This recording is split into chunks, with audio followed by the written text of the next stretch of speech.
오늘 우리가 함께 나누실 말씀은 갈라디아서 1장 1절입니다. 갈라디아서 1장 1절입니다.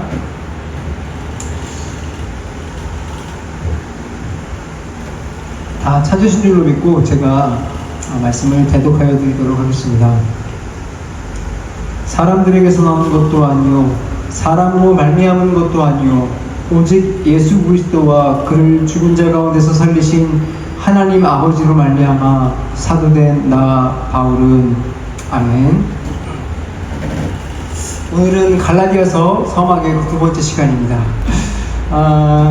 오늘 지난 시간에 이어서 우리 갈라디아서 서론 동기 부분을 함께 나눈다고 말씀을 드렸습니다. 그래서 동기 부분을 먼저 좀 나누고요. 그 다음에 이어서 이 갈라디아서를 시작하기에 앞서서 갈라디아서의 구조에 대해서 제가 간단하게 설명을 드리겠습니다.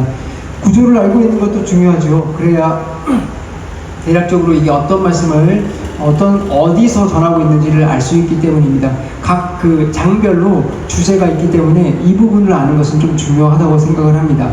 하지만 이 갈라디아서가 그렇게 길지 않기 때문에 제가 딱 세 부분으로 나눠서 설명을 드릴 겁니다. 첫 번째, 두 번째 세 부분으로 초반, 중반, 그리고 후반으로 이렇게 나눠서 설명을 드릴 텐데요. 그 부분은 간단하게 마무리가 될 것 같습니다. 자, 이제 제가 여러분들에게 갈라디아서를 쓰게 된 동기에 대해서 말씀을 드리도록 하겠습니다. 바울은 이 갈라디아서를 쓰면서 갈라디아 교인들에게 꼭 하고 싶은 말이 있었어요. 그것이 무엇이냐면 예수를 믿는 믿음만이 우리가 구원을 받는 유일한 길이다. 예수 그리스도를 믿는 믿음만이 우리가 구원을 받는 유일한 길이다 라는 이 메시지를 바로 갈라디아 교인들에게 전하고 싶었던 거예요. 그런데 참 이상하죠? 갈라디아 교인들이 이 사실을 모르고 있었을까요? 갈라디아 교인들은 이미 이 사실을 알고 있었어요. 우리는 사도행전 13장 13절에서 41절을 통해서 살펴볼 수 있는데, 바울이 전도 여행을 다닐 때 그가 어떻게 복음을 전했는가, 그 부분이 사도행전 13장 13절에서 41절에 아주 자세하게 나와 있습니다. 그 내용을 제가 간단하게 요약을 해서 정리해드리면 두 가지로 볼 수가 있습니다. 첫째는 그리스도는 다윗에게 약속하신 메시아다. 사실은 조금 더 길죠. 그리스도는 아담에게서부터 시작하여 쭉 보내시겠다고 얘기했던 그 메시아가 바로 그리스도다라는 것을 바울은 이야기를 하고 있습니다. 그리고 두 번째 메시지는 그렇기 때문에 너희들은 예수를 믿고 회개하고 구원을 받으라. 이 두 가지의 이야기를 전한 것입니다. 바울이 전한 이 이야기를 갈라디아 사람들이 들었죠. 그래서 그들이 갈라디아 교회의 성도가 되었습니다. 그렇기 때문에 이미 그들은 예수 그리스도가 그들의 유일한 구원자라는 것을 알고 있었다는 겁니다. 그런데 바울이 갈라디아서를 쓰면서 이것을 다시 한번 언급해서 이야기를 해줘야 하는 그런 일이 생겼다는 거죠. 여러분, 이것이 바울이 갈라디아서를 쓴 동기가 무엇인지 알려주는 것입니다. 제가 이제 이 부분을 설명을 드리겠습니다. 방금 말씀드린 대로 바울은 이 갈라디아 교회를 세울 때 복음에 대해서, 예수 그리스도에 대해서 아주 명확하게 전달을 했습니다. 구약에 있었던 그 복음이 전해지기 전에 약속으로 주어진 복음을 알려줬고요. 그리고 이 약속으로 준 복음이 전해졌다, 성취가 되었다는 것을 알려줬습니다. 복음을 명확하게 전달했다는 것이죠. 그래서 그에 대한 결과가 뭐죠? 바로 갈라디아 교회가 세워지게 되었다는 것입니다. 여러분, 바울이 처음에 갈라디아 교회를 개척하고 나서 복음을 계속 전했을 거예요. 그들에게 계속 전하면서 가르쳤을 거예요. 그리고 그가 그 갈라디아 교회들을 바라보니까 너무 놀라운 거예요. 하나님의 놀라우심을 깨달을 수 있었어요. 왜냐고요? 그들이 정말로 하나님을 사랑하는 모습을 보았거든요. 그들이 하나님을 얼마나 사랑했냐면, 원래 우리 아시죠? 율법의 2계명이 뭐죠? 하나님 사랑, 이웃 사랑이잖아요.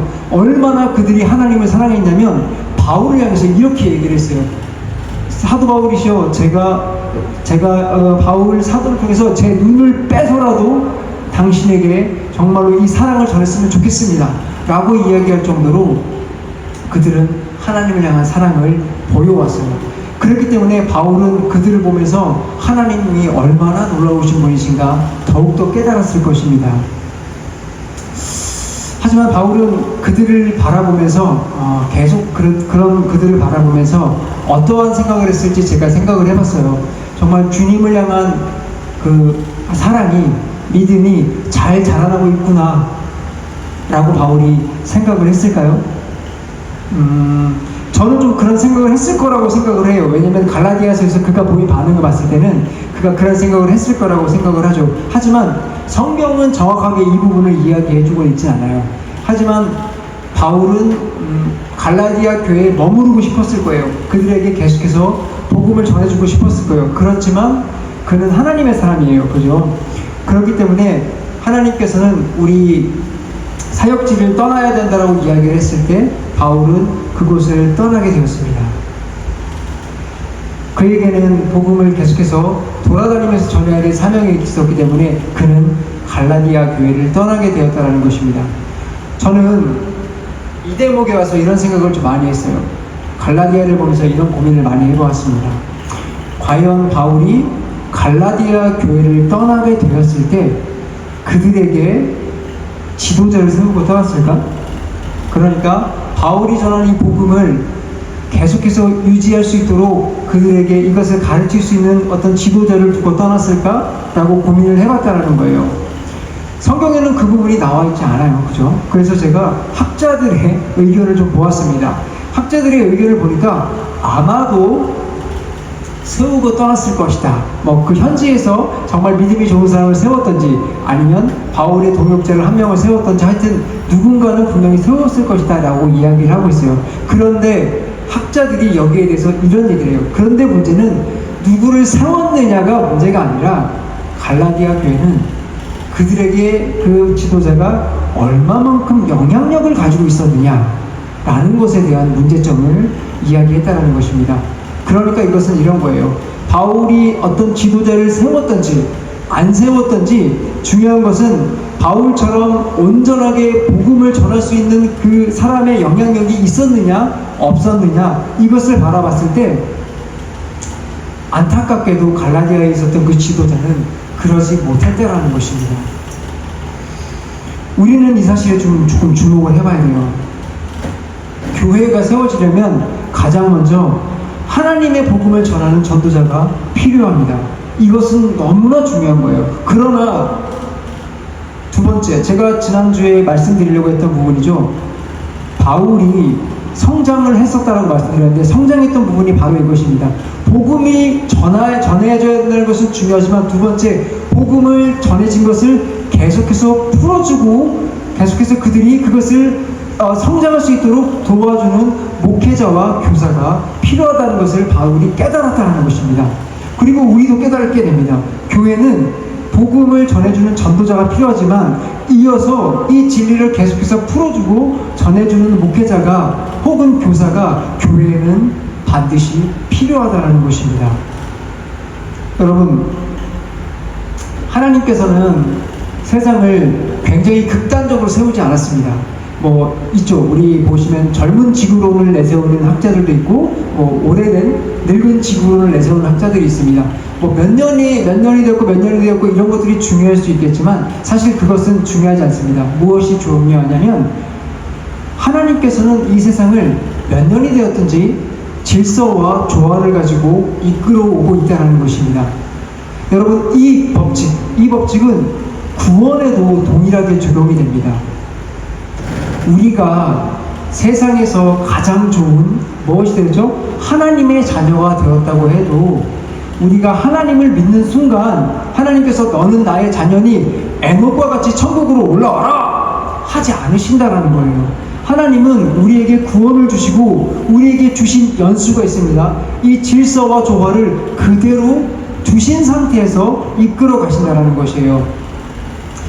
하나님께서 우리에게 세우신 질서를 따라서 우리는 믿음이 생긴 순간 그 순간부터 우리가 하나님의 자녀, 천국의 백성이 되는 것은 맞지만 이 땅에서 우리에게 주신 그 시간만큼 살아갈 수 있도록 주신다는 겁니다. 그리고 이 질서는 믿음이 주어진 자에게 무엇을 요구하느냐? 성장을 요구한다는 것입니다. 다시 얘기해서 성화가 그들에게 필요하다는 것입니다. 여러분, 우리가 그렇기 때문에 구원을 이야기할 때 잘 기억하십시오. 많은 사람들이 이 부분을 간과하거나 오해하거나 가볍게 여기는데, 그러므로 우리가 구원을 이야기할 때 칭의와 함께 성화가 반드시 동반된다는 것입니다. 칭의와 성화는 따로 있지 않습니다. 심지어 칭의는 한순간에 주어진다고 해서 이게 일시적인 것이 아닙니다. 우리가 성화가 되어져가는 그 모든 과정과도 같이 갑니다. 그러므로 구원이라는 것은 칭의와 성화가 함께 있다는 것입니다. 여러분, 우리가 먼저 칭의에 대해서 이야기를 하겠습니다. 거듭남이라는 것을 웨슬리 목사님은 거듭남이라는 용어를 그렇게 좋아하지 않았어요. 뭐라고 표현했냐면 신생이라고 표현했습니다. 새롭게 태어났다. 왜 이 표현을 좋아했을까요? 사실 거듭남과 중생은 저 같은 말이라고 생각을 해요. 그런데 웨슬리 목사님이 이 표현을 좋아한 이유는 칭의가 시작되는 순간 우리가 성인으로 나오지 않는다는 거예요. 우리가 태어난다는 개념을 웨슬리 목사님은 우리에게 알려주고 싶었던 거예요. 그래서 구원을 받은 성도는 칭의로 태어나고 너희들은 반드시 이 땅에서 하나님의 백성으로 자라가야 된다는 것을 강조하고 싶으셨기 때문에 신생이란 부분을 표현을 했던 것입니다. 하나님의 질서는 우리가 구원을 받고 하나님의 거룩한 모습으로 자라갈 수 있는 시간을 여러분들에게 허락하십니다. 그러므로 여러분들에게 이 땅에서 하나님께서 시간을 주고 계시지 않습니까? 성화의 시간을 주고 계시지 않습니까? 이 시간을 귀하게 여기시길 바랍니다. 정말로 주님께서 주신 이 시간에 성장하시기 바랍니다. 그리고 여러분들이 이렇게 성장할 수 있도록 하나님께서 우리에게 주신 것이 무엇입니까? 교회요, 목회자요, 교사인 것입니다. 여러분들에게 은혜를 계속 주고 계십니다. 구원을 계속해서 이루어 나가라고 하나님께서 우리에게 주신 것입니다. 여러분들, 그러므로 여러분들 목회자 그리고 교사의 말씀에 정말 귀를 기울이는 여러분들이 되었으면 좋겠습니다. 저는 잠시 이 부분을 바라보면서 제 자신을 조금 바라보게 되었습니다. 하나님께서 부족하지만 저를 목회자로 세우셨다면 그것에는 이유가 있을 것이라고 저는 생각을 합니다. 그런데 제가 그 이유야 그런 모습이 어쨌든 간에 하나님께서 제게 뭐 원하시는 것은 중심을 가지고 복음을 잘 준비하고 전하기를 원하셨을 텐데 과연 내가 이 부분에 있어서 얼마만큼 깨어서 잘 준비하고 있는가 라는 부분에 서게 되었습니다. 하지만 부끄럽게도 제가 살아가는 삶이 피곤하다 하여 하나님의 말씀을 등한히 하거나 게을리할 때가 많았던 것을 보게 됩니다. 저는 이 부분에 대해서 회개를 하고 주님께 다시 한번 정말 맡은 바 사명을 온전히 해야 될 것이라고 생각을 했습니다. 하지만 제가 이 부분을 생각을 하면서 또 한 가지 알게 된 것이 있습니다. 우리는 목회자도 성도입니다. 그렇죠? 그렇기 때문에 이 고민은 목회자만의 고민이 아니라는 것입니다. 성도도 동일하게 고민을 해야 된다는 것입니다. 여러분, 목회자는 씨를 뿌리는 자들이에요. 그죠? 뿌려지는 씨는 아주 중요합니다. 그렇기 때문에 이 씨가 진짜 씨인지 가짜 씨인지 관찰하고 잘 뿌려야 되는 것은 아주 중요합니다. 그런데 이 씨를 받아들이는 우리 성도님들은 어떠한가 생각을 해보셨으면 좋겠습니다. 예수님께서 우리에게 이런 말씀을 하셨어요. 밭의 비유를 주셨습니다. 농부가 씨를 뿌렸어요. 그죠? 농부가 씨를 뿌렸을 때 예수님이 말씀하신 그 씨는 굉장히 좋은 씨입니다. 진짜 씨. 하나님이 주신 정말 말씀을 뿌렸다라는 거예요. 그런데 이 씨를 뿌렸는데 그것을 받아들이는 자들의 마음 상태가 어떠했는가에 따라서 그 씨가 열매를 맺느냐 맺지 못하느냐에 대해서 정말로 판단이 된다는 것입니다. 여러분 어땠습니까? 길가밭, 돌짝밭, 가시덤불밭에 떨어진 씨앗은 어떻게 됐습니까? 다 자라지 못했습니다. 오직 옥토에 떨어진 씨만 자라났다는 것을 여러분들이 기억하시기 바랍니다. 그러므로 제가 여러분들에게 권면하고 싶습니다. 여러분들 복음이 들어갈 때 정말로 여러분들에게 회개해야 될 것이 있는지, 정말로 내가 마음 가운데 정말 주님의 복음을 받아들일 준비가 되어 있는지 여러분들 마음을 살펴보셨으면 좋겠습니다. 여러분, 제가 지난주에 제가 사사기를 읽었다고 말씀드렸죠. 이번 주에는 사무엘상을 읽어 나왔는데 제가 이것을 보면 좀 놀란 것이 있었습니다.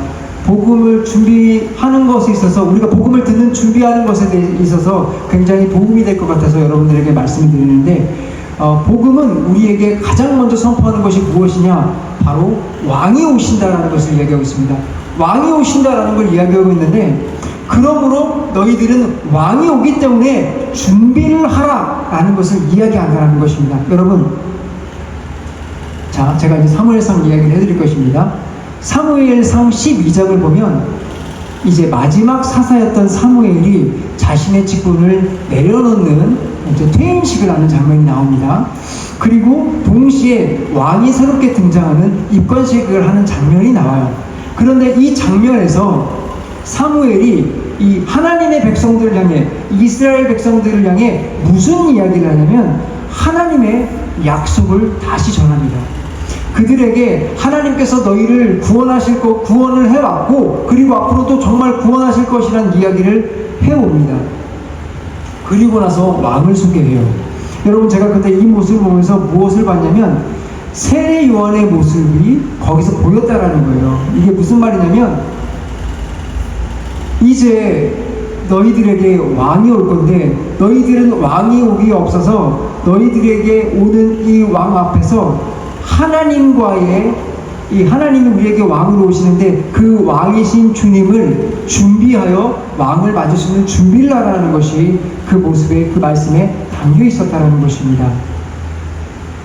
여러분, 그러므로 구약 때나 신약 때나 동일하게 왕이 오기 전에는 준비를 해야 되는 것입니다. 어떻게요? 우리의 마음이 하나님을 받아들일 수 있도록, 옥토밭이 될 수 있도록 우리 마음을 갈아엎어야 된다는 것입니다. 우리가 회개하면서 주님을 기다려야 된다는 것입니다. 사실 이것은 신약이나 구약이나 오늘날에도 동일합니다. 우리에게도 왕이 오실 것입니다. 그렇기 때문에 왕이 오실 준비를 하고 있어야 됩니다. 여러분들의 마음이 옥토밭이 될 수 있도록 준비가 되어 있어야 된다는 것입니다. 여러분들, 이 말씀이 너무 중요합니다. 갈라디아 교인들이 왜 무너진지 아십니까? 그들의 마음이 옥토밭이 되어 있지 않았기 때문입니다. 이것은 여러분들, 제가 말씀드리는 또 한 가지 이야기는, 여러분, 제가 지금 옥토밭의 이야기를 해드렸는데 여러분, 이것을 우리가 생각을 했을 때 왕이 오실 때에만 그럼 내가 마음을 준비하면 되겠구나 라고 생각하시면 안 됩니다. 아까 칭의가 성화와 영원히 끝까지 간다고 말씀드렸던 것과 동일하게 복음도 우리가 받아들이기 위해서 마음을 옥토밭으로 만들어야 되는 것도 마찬가지지만, 여러분 생각해보세요. 내가 복음을 받아들일 때는 옥토밭이었어요. 그런데 이것을 가꾸어주지 않으면 어떻게 됩니까? 가꾸어주지 않으면 그곳에 돌이 굴러들어가고 가시덤불이 자라고 잡초가 자라나는 것입니다. 그러면 어떻게 되는 것입니까? 여러분, 그러면 말씀의 열매는 맺을 수가 없는 것입니다. 그렇기 때문에 여러분들이 복음을 믿은 그 순간부터 지금까지 계속해서 여러분들의 마음밭을 가꾸어 나가야 된다는 것입니다. 방금 말씀드린 대로 이 부분이 취약했던 것이 갈라디아 사람들이었습니다. 제가 이들이 취약했던 부분을 말씀드리기 위해서 갈라디아 교인들의 구성원을 잠시 말씀드리겠습니다.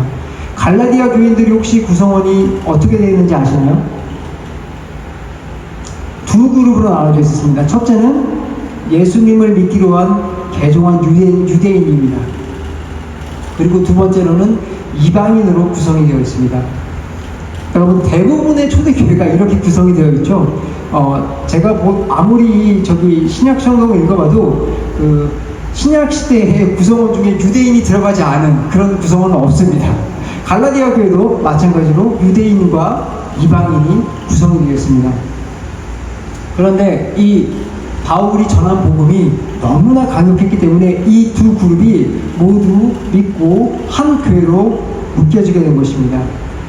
바울이 복음을 전해주고 함께 교회를 세워나가던 그 순간, 처음 그 순간에는 그들에게 아무런 문제가 없어 보였습니다. 정말 주님의 복음을 받아들이고 믿고 나가는데 아무런 문제가 없어 보였다는 것입니다.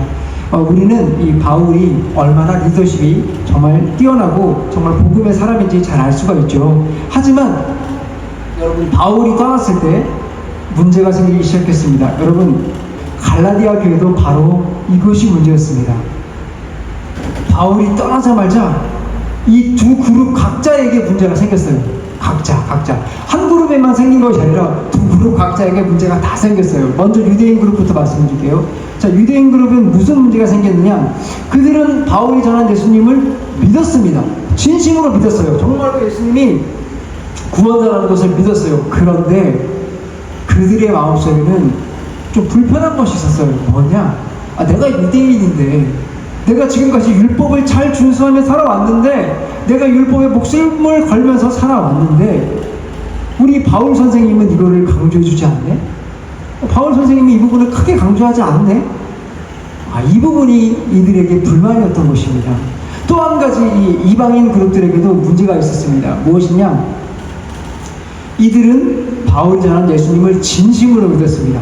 진심으로 사랑했어요. 놀라운 진리를 듣고 예수님을 믿게 된 것입니다. 그런데 이들의 문제는 이래요.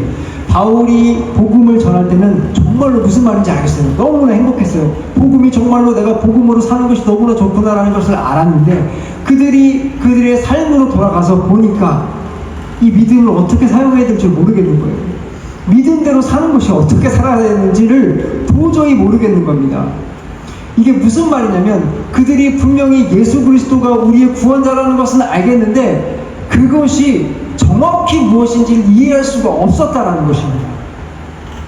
그것이 바로 이방인들이 가지고 있었던 문제라는 것입니다. 이 두 가지 문제가 갈라디아 교회에 아주 크게 대두가 됐어요. 그래서 갈라디아 교회가 아주 쑥대밭이 됐습니다. 바로 이때 갈라디아 교회에 문제를 해결할 사람들이 나타납니다. 그래서 저는 갈라디아서를 보면서 정말 남 얘기같이 보이지가 않았어요. 그리고 하나님께서 우리에게 갈라디아서를 남겨두신 게 다 이유가 있었구나. 바울을 통해서 갈라디아서를 쓰게 하신 것이 이유가 있었구나 라는 것을 알게 됐습니다. 여러분들, 이 갈라디아서를 통해서 정말 하나님께서 하시는 말씀을 통해서 여러분들이 복음 가운데서 바르게 서 있기를 정말 간절히 소원합니다. 자, 이제 제가 그 문제 해결점을 다시 한번 말씀드리겠습니다. 자, 이러한 상황 가운데 드디어 갈라디아 교회의 문제의 해결자가 등장을 했습니다. 그들이 누굽니까? 그들은 바울이 얘기했던 거짓 교사, 그러니까 율법적인 그리스도인이 등장을 했습니다. 사실 이분들은 그 기독교인이 아니죠. 율법적인 기독교인이 등장을 했습니다. 하지만 자기들이 일단 기독교인이라고 하는 이 율법주의자들이 등장을 했는데, 이들이 나와서 바울이 없는 틈을 타서 이렇게 가르쳤어요. 두 가지를 이야기할 수 있는데, 첫째, 너희들은 예수 그리스도를 믿어야 한다. 이것은 진리다. 여러분, 이것은 변함이 없죠. 정말 진정한 진리입니다. 그런데 두 번째가 문제입니다. 두 번째를 무엇이라고 얘기했느냐? 그런데 그것만으로는 부족하고 율법을 준수해야 한다. 야, 이방인들아, 너희들은 할례도 받아야 해 라는 이야기를 했습니다. 이것이 갈라디아 교회가 가지고 있던 문제였습니다. 그들이 가지고 있던 어떤 그 본론적인 문제가 해결되지 않았을 때 나타난 문제의 현상이었다는 것입니다. 바울이 이 사실을 알게 되었을 때 드디어 갈라디아서를 써야겠다는 그 동기가 형성이 된 것입니다. 여러분, 우리는 제가 지금까지 말씀드렸던 이 부분에 대해서 극도로 민감함을 가져야 합니다. 여러분, 진리라는 것은 무엇을 더하면 죽는 것입니다. 예수님께서도 여기에 말씀하셨죠. 하나님의 말씀에 1.1억이라도 무엇을 더하거나 빼면 안 된다. 그 사람은 정말로 안 된다라고 말씀을 하셨습니다. 여러분, 혹시 사탄이 우리에게 주는 상당하게 많은 좀 위험들이 있잖아요. 그런데 그 중에서 가장 큰 위험이 뭔지 아십니까? 여러분들 환경 가운데 힘들게 하는 거요? 그것이 아닙니다. 가장 큰 위험은 여러분들에게 더하게 한다는 것입니다. 더하는 마음을 준다는 것입니다. 그들은 진리를 말할 때 교묘하게 무엇인가를 더해서 줘요. 자, 에덴 동산을 제가 예를 들어서 말씀드리겠습니다. 여러분, 아담과 하와가 처음 에덴 동산에 생겼을 때 선악과가 있었을까요? 선악과가 일단 그들이 있었을 때는 일단 봤잖아요. 있었습니다. 있었는데, 근데 이들 마음속에는 그 선악과를 바라보면서 어떠한 마음도 없었어요. 호기심이 생기거나 먹고 싶다거나 저거 한번 좀 어떻게 좀 해볼까라는 생각이 전혀 없었어요. 그런데 사단이 와서 그들에게 했던 게 무엇이냐, 이 사과를 따가지고, 아니 사과 아니죠, 선악과를 따가지고 그들 입에다 이렇게 집어넣어준 게 아니라 그들의 마음속에 생각을 더해줬습니다. 저 선악과가 뭐지? 저 선악과가 정말 예뻐 보이는데? 맛있어 보이는데? 저 갖고 싶어 보이는데? 라는 마음을 더해줬다라는 거예요. 사탄은 우리에게 진리를 전해줄 때 정말 예수 그리스도만으로 이 부족한 것이 없는데도 불구하고 그것만 가지고 있으면 뭔가 부족해 보이도록 눈으로 보여준다는 것입니다. 너 예수님만 믿는데 네 삶을 봐봐. 네 삶이 지금 제대로 가는 것 같아? 그것만 가지고 될까? 이런 마음을 준다라는 겁니다. 그래서 갈라디아 교인들에게 이 고민에 빠져있는 이방인들에게는 무슨 고민이죠? 내가 도대체 어떻게 믿고 살아야 되지? 우리 유대인들에게는 율법이 어떻게 해야 되지? 이 고민에게 이 답을 줄 수 있는 아주 명쾌한 대답, 율법주의를 더해서 그들에게 준 것입니다. 그래서 갈라디아 교인들이 그 율법을 복음과 함께 믿음과 함께 턱석 잡아버리게 된 것입니다. 여러분들, 그러므로 우리는 이 갈라디아서를 쓴 이 동기를 통해서 무엇을 배워야 되느냐? 여러분들에게 진리가 있는데 그 진리에 무엇이 더해져 있는지를 한번 살펴보셔야 됩니다. 혹은 여러분들에게 진리가 있는데 그 진리가 텅 비어 있는 것은 아닌지 살펴보셔야 한다는 것입니다.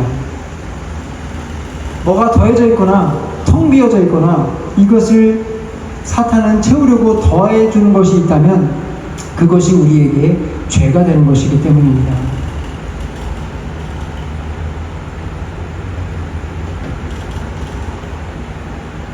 갈라디아서는 여러분들에게 그렇기 때문에 이야기해 주는 것이 아까도 말씀드렸다시피 복음을 이야기해 주고 있습니다.